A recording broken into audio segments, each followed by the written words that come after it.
I am the Tofu Golem. Please enjoy the video. You start by confirming prerequisites. Your device needs a working Wi-Fi adapter and either cellular data or a wired internet source. Once confirmed, open Settings and navigate to Network or Connections. This is where you create the hotspot. Make sure your operating system is up to date and your battery is sufficient. If not, plug in.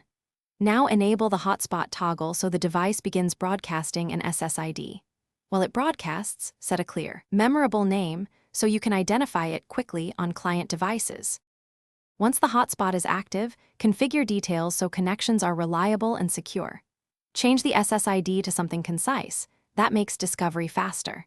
Then select WPA2 or WPA3 encryption and create a strong password. This prevents freeloaders and protects your traffic. Next, pick the frequency band.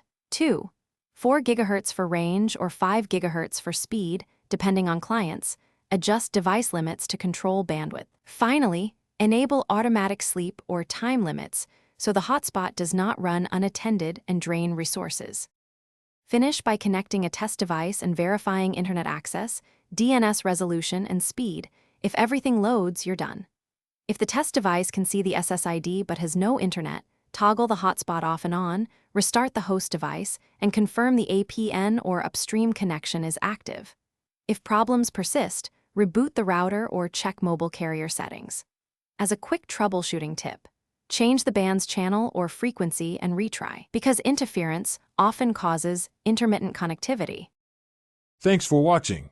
Consider subscribing if we helped you today.